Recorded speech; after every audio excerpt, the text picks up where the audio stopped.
La madre tierra está ahí siempre hablándonos, diciéndonos muchas cosas, mostrándonos, y es al ser humano al que le corresponde, ¿no? Entonces, hemos venido trabajando a nivel de las comunidades, pero también desde mi experiencia siento que hay que trabajar a nivel intercultural, es decir, no solamente las comunidades indígenas, sino las comunidades campesinas, los afros, incluso cómo llevamos memoria hacia algunas ciudades en donde en las ciudades también hay gente que requiere de la sabiduría de nuestros pueblos, de la palabra que permita eh, ayudar a que el corazón tenga calma, ¿no? Sabiendo caminar el territorio, como hacían los antiguos, ¿no? La palabra chasqui inclusive es eso, ¿no? Es poder caminar y poder llevar conocimiento, poder llevar esperanza a otros lugares. Pero igualmente nuevas maneras de entender las medicinas y entender la relación del ser humano con la naturaleza. La lengua tiene un pensamiento, tiene formas de relacionarse con la madre tierra, con el territorio, con los seres espirituales. Entonces, en la medida en que la expresamos, pues hay que irle encontrando el sentido. Allí influyan los elementos que tienen que ver con la palabra verdadera, con la palabra dulce, con la palabra que, que lleva a que lo que hacemos se siembre en las generaciones, ¿no? Hay muchos elementos de la colonización que hemos ido contrarrestando.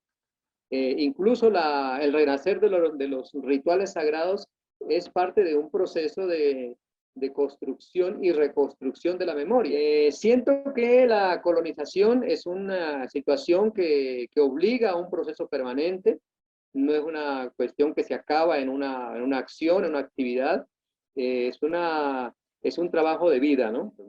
Y es la única manera que podemos trabajar en torno a nuevos procesos de pensamiento que combatan el colonialismo, que el colonialismo pues también está trabajando constantemente y es un proceso que viene ahí muy pegado de intereses económicos, de estructuras de pensamiento impuestas.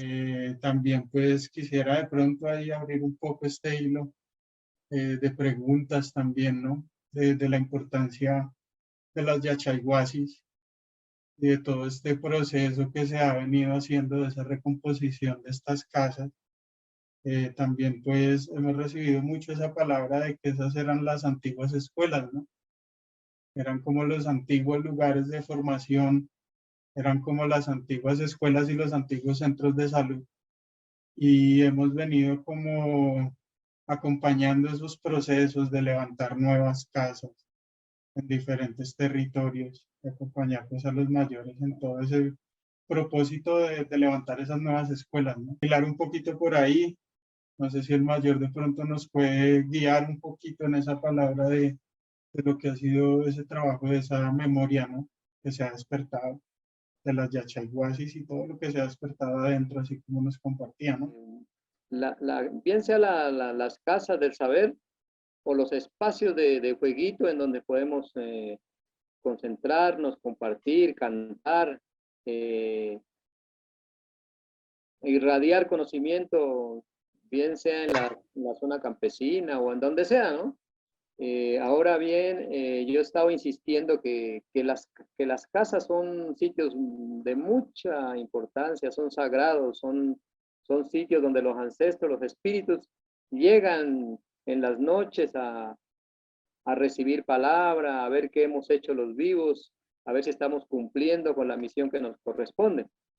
Cuando hay dificultades y cuando hay situaciones de oscuridad, las mismas casas sienten la tristeza, sienten el dolor, y el mismo territorio se siente, ¿no? Uno lo puede percibir, pero ahí está la fuerza de cada uno, ¿no? La fuerza de seguir mambeando, de seguir adelante, a pesar de las dificultades, hay que seguir adelante. Siento que es un ejercicio para no solamente para los indígenas, sino para todo el mundo. Y ustedes que son caminantes, que han recorrido el río, que saben, que han ido retomando la memoria de las plantas, pienso que el espíritu siempre va a estar acompañando, ¿no?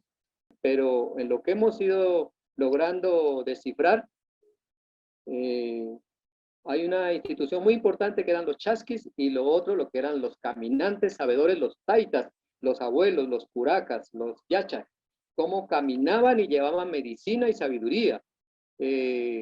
Para ellos era el fundamento, era caminar. Incluso cuando niño yo alcancé a ver en la zona del macizo, llegaban mucho lo que llamaban los sibundois, ¿ya? Llegaban a la zona del macizo, llegaban los cofanes, llegaban los siona, y de la zona del macizo se iban por 4 o 5 meses, se iban también para el piedemonte amazónico y lograban llegar también hasta las zonas de Ecuador. Y cuando regresaban traían nuevas, no tanto como hoy en día pensando en dinero, sino que traían semillas, traían conocimiento, traían nuevas formas de atender de determinar una determinada enfermedad y sobre todo compartían espiritualidad, ¿no? A mí me gustaría compartirles un cantico que precisamente escribió Gaby en una visita que le hicimos cuando se terminó un recorrido por el río Yuma, y esta canción se llama precisamente Chasquis Yuma. Y dice: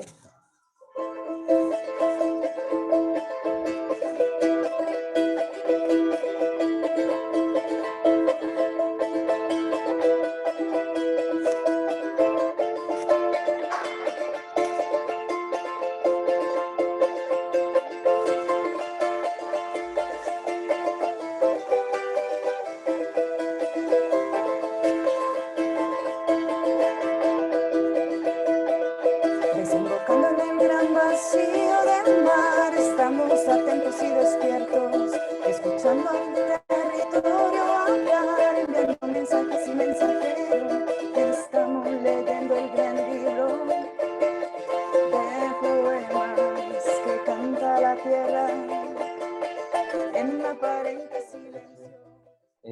Esto de lo de colonial, pues, va en muchas direcciones, toca muchos aspectos de la vida cotidiana, ritual, en todo. La colonización misma nos hizo olvidar la historia cósmica y entonces en ese sentido, pues también hemos olvidado nuestra relación con las estrellas, con las constelaciones, con las Pléyades, con Orión, bueno, con muchas cosas. Mi pregunta mayor es cómo desde ustedes, desde los Yagracona, pero también desde el macizo y desde sus tradiciones, cómo pueden, digamos, aconsejarnos en ese proceso del recordar, de cómo poder encontrar la pista. Digamos, la medicina es una de esas formas, la pinta puede ser una forma en la que nos muestre cómo volver a hacer este tipo de acciones. Yo hablo desde el pagamento como un ejemplo, pero pues también tenemos muchas más cosas en la cotidianidad misma, en la siembra misma, en los ciclos, en los calendarios que también han cambiado.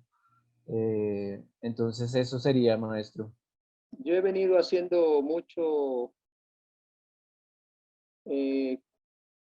énfasis en que hay que pensar en lo que significaban los chacarrunas. Chaca es puente, runa es la humanidad. ¿Cómo hacer posible uno ser chacarruna? Poder ser puente ante diferentes situaciones, ¿no? Antiguamente los chacarrunas eran los que tenían la posibilidad de manejar el espacio de la Tierra, el espacio del cosmos, tenían la posibilidad de llevar conocimiento, traer, y precisamente eran eso, eran seres que hacían un enlace con otras formas de mirar el mundo, ¿no? Entonces, humanizar también las ciudades es también encontrarnos con esa memoria. lograr entender esos elementos de un tipo de religión impuesta, sin entrar con radicalismo, sino entrar a ver cómo lo vamos afrontando y cómo vamos entrando el sol en la comprensión de eso. Es difícil, pero es un trabajo que hay que hacer. ¿Cómo poder armonizar, sería mi pregunta, en estos procesos identitarios de personas que tampoco somos los mestizos, como nos han dicho, porque queremos recoger, revitalizar saberes, volver también a la memoria de los pueblos del territorio? Estamos conectados aquí con nuestros humedales, con nuestros cerros, estamos despertando esa memoria, pero ¿cómo armonizar entonces en este camino esos sincretismo cultural desde el proceso identitario? Esa sería mi pregunta. Los nuevos tiempos están dando señas muy diversas, ¿no? Tal como usted manifiesta, hay personas que tienen su origen, y pasa en muchas comunidades, no solamente en los muiscas, en los yanacunas. Yo diría que un 80% de la población de San Agustín es originaria yanacuna, pero no se reconocen. Inclusive en un tiempo existía una autovergüenza sobre el ser indígena. Hoy en día ya hay una mezcla, ¿no? Entre algunos que desean y otros que lo toman como una oportunidad, porque pues hay unos derechos logrados y lo quieren acceder a esos derechos, a esos logros. A eso me refería en que el Estado no es muy claro en políticas identitarias para el país. Incluso, por ejemplo, crea situaciones difíciles que pone a discutir a las poblaciones. Bueno, nosotros como Chasquis del Caribe, Gabriela, Felipe, Amaru, estamos convocando este espacio de Mambeadero Virtual para hablar un poco sobre este proceso que es la descolonización. Volver al retorno a la ley de origen es muy importante, de que volvamos a autorreconocernos que hacemos parte de una ancestralidad del origen de este continente América Ayala. Y bueno, con los mayores de allá, tratando de que la gente continúe con los procesos, aunque no estén registrados registrados ante el ministerio o ante la UNIC, pero se siga continuando, se sigan autorreconociendo como tal y sigan percibiendo dentro de sus usos y costumbres que se viene avanzando, ¿no? Hay diferentes tipos de ofrenda y es como la palabra que quiero compartir con el espacio, porque dependiendo de nuestras intenciones, pues vamos a hacer una ofrenda especial por cada una de esas intenciones que tengamos, ¿no?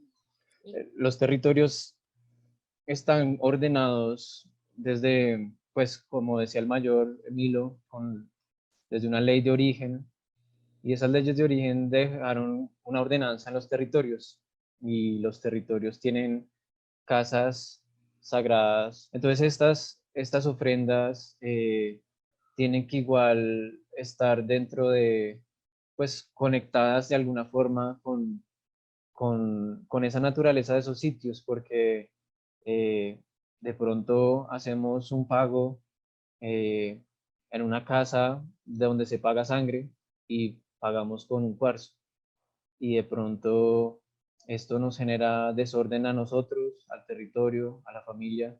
Entonces hay como que cuidar bien ese tema de la ofrenda. A veces la intención es muy importante, como lo decía Sayari, la tierra, pero en este proceso de colonial precisamente está un proceso en el que debemos empezar a investigar, a recordar, y esa forma de investigación ahí es mucha. Están las plantas, están los mayores, están los pueblos hermanos, hay como un rompecabezas de toda esta información que debemos nuevamente a llamar, a aterrizarla a este tiempo, para poder conectar bien con esto de la ofrenda más allá del folclore que digamos que mencionaba un poco Freddy. Entonces, pues este es como también una reflexión a que empecemos a caminar, a investigar el tema de la ofrenda, ¿sí? Nosotros tenemos un deseo, un llamado a ofrendar a la tierra, a hacer pagamento, pero el llamado es a que empecemos en comunidad, en conjunto, a llegar a esos, a compartir esos conocimientos, a conectar con esas formas de trabajar la ofrenda,